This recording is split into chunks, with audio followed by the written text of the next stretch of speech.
virtual financial workshop on mutual funds, loan management, personal finance on November 16 and 17. Register now.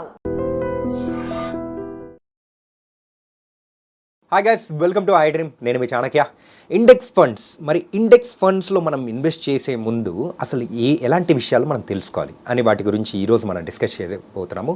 మరి మనతో పాటు discuss చేయడానికి personal financial advisor Vijay కర్ణం గారు ఇప్పుడు మనతో పాటు ఉన్నారు. మరి ఆయన అడిగి తెలుసుకుందాం. హాయ్ విజయ్ గారు. హలో అండి.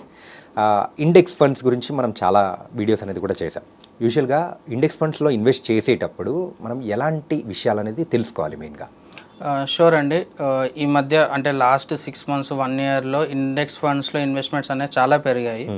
It's a good thing. అంటే ఈక్విటీ ఫండ్స్లలో కానీ ఇండెక్స్ ఫండ్స్లో ఇన్వెస్ట్ చేయడం అనేది గుడ్ థింగ్. కానీ కొన్ని విషయాలు తెలుసుకోవాలన్నమాట. అందరూ investors index funds is the safest thing, index funds are the cheapest thing. అంటే మనకు వచ్చే దాంట్లో చీప్గా వస్తుంది, ఉండే దాంట్లో బెస్ట్ అనేసుకొని ఇండెక్స్ ఫండ్స్లో లంసమ్స్ చేస్తున్నారు, ఎస్ఐపిస్ చేస్తున్నారు. కానీ నా ఎక్స్పీరియన్స్ ప్రకారము, నాకున్న నాలెడ్జ్ ప్రకారము ఒక 8 points చెప్పగలుగుతానండి నేను ఇండెక్స్ ఫండ్స్ గురించి మనం తెలుసుకోవాల్సిన విషయాలు ఏంటని. Okay. First point number 8, responsiveness. అంటే ఎంత ఫాస్ట్గా రెస్పాండ్ అవుతుంది అనేది ఒక పాయింట్ అండి. ఇప్పుడు సపోజ్ కంపారిజన్ ప్రకారం ఒక యాక్టివ్ ఫండ్, ఒక ఇండెక్స్ ఫండ్ రెండు కంపేర్ చేసుకొని చూసుకుంటే ఎప్పుడైనా సరే యాక్టివ్ ఫండ్స్ అనేవి తొందరగా రెస్పాండ్ అవుతాయి బేస్డ్ ఆన్ మార్కెట్ మూమెంట్స్.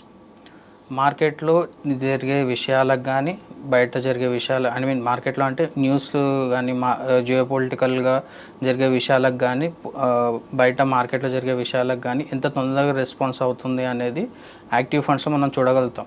ఎందుకంటే అక్కడ ఫండ్ మేనేజర్ మేనేజ్ చేస్తుంటాడు మన ఇన్వెస్ట్మెంట్స్ని. ఇండెక్స్లో అలా ఉండదు. అక్కడ ఏమవుతుందో అదే రిఫ్లెక్ట్ అవుతుంటుంది. సో లో రెస్పాన్సివ్నెస్ అనేది ఉంటుంది ఇండెక్స్ ఫండ్లో. నెక్స్ట్ పాయింట్ వచ్చేసి సెక్టార్ ఓరియంటెడ్ రిస్క్ అనేది ఇండెక్స్ ఫండ్స్లలో ఉంటుంది. ఓకే. Sector oriented. ఇప్పుడు సపోజ్ ఎగ్జాంపుల్ చెప్పాలంటే నిఫ్టీ ఉంది. నిఫ్టీలో అట్లీస్ట్ ఒక 30 to 40% ఓన్లీ రిలేటెడ్ టు బ్యాంక్సే ఉంటాయి అన్నమాట. ఫినాన్స్కి రిలేటెడ్ మాత్రమే ఉంటుంది. సో అది పాజిటివ్ నెగిటివ్ రెండు. పాజిటివ్ ఎట్లాగో అంటే ఏ కంట్రీ గ్రో అయినా సరే బ్యాంక్స్ మూలంగానే గ్రో అవుతాయి. అంటే ఫైనాన్షియల్గా కానీ, ఎకనామికల్గా కానీ ఎంత స్టేబుల్గా ఉంటే కంట్రీ అంత తొందరగా గ్రో అవుతుంది. అట్ ద సేమ్ టైం ఏదైనా ఒక చిన్న నెగిటివ్ న్యూస్ వచ్చినా కూడా, హెచ్డిఎఫ్సి మీద ఒక చిన్న నెగిటివ్ న్యూస్ వచ్చింది అనుకుందాం, వస్తే ఆ రిలేటెడ్ స్టాక్స్, దానికి రిలేటెడ్ నిఫ్టీలో ఉన్న హెచ్డిఎఫ్సి కానీ, ఐసిఐసిఐ కానీ, ఎస్బీఐ కానీ ఏదైనా ఒక చిన్న కరెక్షన్ వచ్చినా కూడా మీకు అది సేమ్ మీ పోర్ట్ఫోలియో రిఫ్లెక్ట్ అవుతుంది. సో ఈ రిస్క్ కూడా ఉంటుంది. అంటే ఒక పర్టికులర్ సెక్టార్కి ఎక్కువ అలొకేషన్ వెళ్తూ ఉంటుంది అనమాట. అది సెక్టార్ ఓరియంటెడ్ రిస్క్ అనమాట. Point number 7. పాయింట్ నెంబర్ 6 వచ్చేసి ఏంటంటే మనకి ఎమర్జింగ్ ట్రెండ్స్ ఉంటాయి అన్నమాట. ఇప్పుడు మీకు రీసెంట్ ట్రెండ్స్ చెప్పాలంటే, రీసెంట్ కాదు, ఇది already happening, artificial intelligence, drones, and next వచ్చేసి multi level ML, AI, AR, VR, అంటే ఇట్లా డిఫరెంట్ టైప్స్ ఆఫ్ స్టార్టప్స్కి, అంటే ప్రెసెంట్ టెక్నాలజీకి అప్గ్రేడ్ అవుతున్న టెక్నాలజీ రిలేటెడ్ కానీ, అంటే బయోటెక్నాలజీ రిలేటెడ్ కానీ, మనకు సాఫ్ట్వేర్ రిలేటెడ్ కానీ, ఇవి కొన్ని చిన్న కంపెనీస్ మాత్రమే ఎక్కువ ఇన్నోవేషన్ రిలేటెడ్గా కానీ వాళ్ళు తొందరగా డ్రాస్టికల్ స్టెప్స్ తీసుకుంటూ ఉంటారు. మనకి ఇండెక్స్లో అంత పెద్ద కంపెనీస్లో వాళ్ళలో కూడా ఇన్నోవేషన్ అవుతుంటుంది. కాకపోతే చిన్న కంపెనీస్లో అయినంత ఫాస్ట్ గ్రోత్ అనేది పెద్ద కంపెనీస్లలో అవ్వదు. సో ఈ ఎమర్జింగ్ ట్రెండ్స్ ఏవైతే ఉన్నాయో అది ఇండెక్స్లో మీకు దొరకదు అనమాట. అది ఎప్పుడు మనకి స్మాల్ క్యాప్స్లో కానీ, మిడ్ క్యాప్స్లో కానీ దొరుకుతుంది. ఎమర్జింగ్ మార్కెట్స్లో ఆపర్చునిటీ అనేది మిస్ అవుతాం ఇండెక్స్ ఫండ్స్లో పెడితే. నెక్స్ట్ వచ్చేసి పాయింట్ నెంబర్ 5, ఒక ఇండెక్స్ ఫండ్లో అన్నీ మంచి పర్ఫామ్ అవుతాయని లేదు. ఓకే. కొన్ని అండర్ పర్ఫార్మింగ్ స్టాక్స్ కూడా ఉంటాయి. అవి సాచురేట్ అయిపోయి ఉంటాయి. అంటే పీక్ మూమెంట్, అంటే పీక్ మార్కెట్ క్యాపిటలైజేషన్ అయిపోయిన తర్వాత వాటికి ఇన్ఫ్లో వచ్చినా కానీ వాళ్ళకి అవుట్పుట్ అంత ఏముండదు, అంటే సాచురేట్ అయిపోయి ఉంటాయి. యాక్టివ్ ఫండ్స్ ఏం చేస్తారంటే వాటిని అవాయిడ్ చేస్తారు for some period of time, వాటిని అవాయిడ్ చేస్తారు. కానీ ఇండెక్స్లో మాత్రం డెఫినెట్గా వాటిని కన్సిడర్ చేయాల్సి ఉంటుంది. సో మీ మనీ అండర్ పర్ఫార్మింగ్ స్టాక్స్ కూడా వెళ్తుంటుంది అనమాట. సో ఇది ఒక టైప్ ఆఫ్ నెగిటివ్ థింగ్ అనమాట. అది point number 5. And point number 4, risk management strategies. ఇప్పుడు ఎప్పుడైనా సరే మార్కెట్ కరెక్షన్ వచ్చినా కానీ, కోవిడ్ లాంటి సిచ్యువేషన్ వచ్చినా కానీ, యాక్టివ్ ఫండ్స్, ప్యాసివ్ ఫండ్స్, అంటే యాక్టివ్ ఫండ్స్ కానీ ఇండెక్స్ ఫండ్స్ కానీ రెండు కంపేర్ చేసి చూస్తే యాక్టివ్ ఫండ్స్లో ఎక్కువ ఛాన్సెస్ ఉంటాయి అన్నమాట క్యాపిటల్ ప్రొటెక్షన్ చేసుకోవడానికి కానీ తక్కువ కరెక్షన్ కావడానికి కానీ. కానీ అదే ఇండెక్స్లో కానీ అక్కడ ఎవరు ఫండ్ మేనేజర్స్ కానీ ఎవరు యాక్టివ్గా పార్టిసిపేషన్ ఏమి ఉండదు కాబట్టి మనకి కరెక్షన్ ఎక్కువ వచ్చే ఛాన్సెస్ ఉంటాయి. అండ్ ఇక్కడ ట్రాకింగ్ ఎర్రర్ అని కూడా ఒకటి ఉంటుంది అనమాట. అంటే తక్కువనే ఉంటుంది పర్సంటేజ్, ట్రాకింగ్ ఎర్రర్ అనేది తక్కువగానే ఉంటుంది. చూస్ చేసుకునేటప్పుడు ట్రాకింగ్ ఎర్రర్ తక్కువ ఉన్నదే చూస్ చేసుకుంటారు అందరూ. కాకపోతే అది కూడా వన్ ఆఫ్ ద పారామీటర్ మనం కన్సిడర్ చేయాల్సి ఉంటుంది.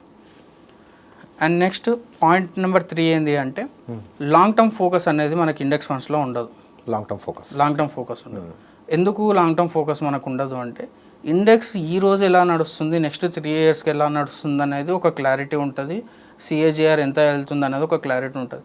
కానీ అదే మనకి స్మాల్ క్యాప్స్ కానీ మిడ్ క్యాప్స్ కానీ different types of flexi caps కానీ ఈ టైప్స్ ఆఫ్ ఫండ్స్లో ఎలా ఉంటుంది అంటే వాళ్ళు లాంగ్ టర్మ్ విజన్ ఉంటుంది అనమాట ఫండ్ మేనేజర్స్కి. అంటే ఇప్పుడు కొన్ని స్టాక్స్ కానీ కొన్ని హోల్డింగ్స్ కానీ తీసుకొని పెట్టుకొని 5 ఇయర్స్ తర్వాత 10 ఇయర్స్ తర్వాత సెల్ చేసే స్టాక్స్ కూడా పెట్టుకుంటారు వాళ్ళు. అంటే ఒక 100 రూపీస్ ఉన్నాయనుకోండి, ఒక 10-20 రూపీస్ ఇట్లాంటి హైలీ అగ్రెసివ్ స్టాక్స్ మీద కూడా వాళ్ళు ఇన్వెస్ట్ చేస్తుంటారు. సో లాంగ్ టర్మ్లో వాళ్ళకి ఎక్కువ రిటర్న్స్ వచ్చే ఛాన్సెస్ ఉంటాయి అనమాట. కానీ ఇండెక్స్లో మనకు ఆ ఫ్లెక్సిబిలిటీ అనేది ఉండదు. అండ్ నెక్స్ట్ వచ్చేసి పాయింట్ నెంబర్ 2 క్వాలిటీ స్టాక్స్. అంటే ఇప్పుడు ఒక ఇండెక్స్లో ఏదైనా ఇండెక్స్ తీసుకున్నా కానీ దాంట్లో ఓన్లీ క్వాలిటీ స్టాక్స్లో మనం ఇన్వెస్ట్ చేయడానికి మనకి ఎప్పుడు ఛాన్స్ ఉండదు. కానీ అదే మీరు ఫోకస్డ్ ఫండ్స్ కానీ వాల్యూ ఫండ్స్ కానీ కాంట్రా ఫండ్స్ కానీ మనం ఎప్పుడైతే చూసుకుంటే వాటిలో ఏమవుతుందంటే సెలెక్టెడ్ స్టాక్స్ మాత్రమే వాళ్ళు ఫండ్ మేనేజర్స్ చూసుకొని దాంట్లోనే ఇన్వెస్ట్మెంట్ చేస్తుంటారు. ఇప్పుడు ఫోకస్డ్ ఫండ్ ఉందనుకుందాం, వాళ్ళు జస్ట్ 30 ఫండ్స్ మాత్రమే 30 స్టాక్స్ మాత్రమే తీసుకుంటారు, వాటిలోనే ఇన్వెస్ట్ చేస్తారు. ఇన్వెస్ట్ చేస్తే అవి ఎంత మంచి పర్ఫామ్ అవుతుంటే మీ పోర్ట్ఫోలియో అంత మంచిగా రికవర్ అవుతుంటుంది అనమాట. సో డెఫినెట్గా ఇండెక్స్ని బీట్ అవుతుంటారు. And last point, main important point ఏంటంటే మనము ఎప్పుడైనా మన టార్గెట్ని ఇండెక్స్ని బీట్ చేయాలి, మన రిటర్న్స్ని. ఇండెక్స్ వస్తే సరిపోతుంది అని ఎప్పుడు అనుకోవద్దు. 50% ఇండెక్స్ వస్తుంది, నాకు ఇండెక్స్ రిటర్న్స్ వస్తే చాలు అని ఎప్పుడు అనుకోవద్దు. మనం 15% కంటే ఎక్కువ బీట్ చేయడానికి మనం ట్రై చేయాలి. అందుకే మనం యాక్టివ్ ఫండ్స్ మనం చూస్ చేసుకోవడంలో తప్పు లేదు. అండ్ 2023లో ఒక రిపోర్ట్ వచ్చింది S&P Dow Jonesది. దాంట్లో ఏం చెప్పారు అంటే 45% of large cap mutual funds ఇండెక్స్ని బీట్ చేసాయి. సో 40% ఆఫ్ స్మాల్ క్యాప్ లేదు large cap 45% large cap funds మనకి నిఫ్టీ 50 ఇండెక్స్ని 5 ఇయర్ పీరియడ్స్లో బీట్ చేసాయి. నైస్. సో ఈ మన బయట వచ్చే పర్సెప్షన్ ఏంటి అంటే లార్జ్ క్యాప్ ఫండ్స్ ఇండెక్స్ని బీట్ చేయలేవు అనేసి అందరూ చెప్తుంటారు. కానీ అది కరెక్ట్ కాదండి. లాంగ్ టర్మ్లో డెఫినెట్గా it will give you more returns than index funds అనమాట. అండ్ అసలు ఇండెక్స్ ఫండ్స్ ఎందుకు పాపులర్ అయ్యాయి అంటే చాలా తక్కువ ప్రైస్కి వస్తున్నాయి, మంచి రిటర్న్స్ ఇస్తున్నాయి, స్టేబిలిటీ ఉంటుంది అనేసి అనుకుంటున్నారు. అది కరెక్టే, దీన్ని కాదనట్లేదు. కాకపోతే మీ పోర్ట్ఫోలియోలో ఎంత పర్సెంట్ అలొకేట్ చేస్తున్నారు అనేది మీరు చూసుకోవాలి. ఇప్పుడు ఒక లంసమ్ ఉంది, మీకు కొన్ని ల్యాక్స్లలో కానీ మీకున్న ఏదో బోనస్ కానీ ఏదైనా వచ్చింది అనుకోండి, డైరెక్ట్ తీసుకుపోయి ఇండెక్స్ ఫండ్లో పెట్టడం కాకుండా అట్లీస్ట్ ఒక 30% 40% మీరు అగ్రెసివ్ మ్యూచువల్ ఫండ్స్కి ఇన్వెస్ట్ చేయగలిగారు అనుకోండి, మీకు వెల్త్ క్రియేషన్ అనేది ఫాస్టర్గా అవుతుంటుంది. కానీ అందరూ ఈ 1% 2% డిఫరెన్స్ అంటే ఇండెక్స్ ఫండ్స్కి యాక్టివ్ ఫండ్స్కి 1% to 2% డిఫరెన్స్ మాత్రమే ఉంటుంది.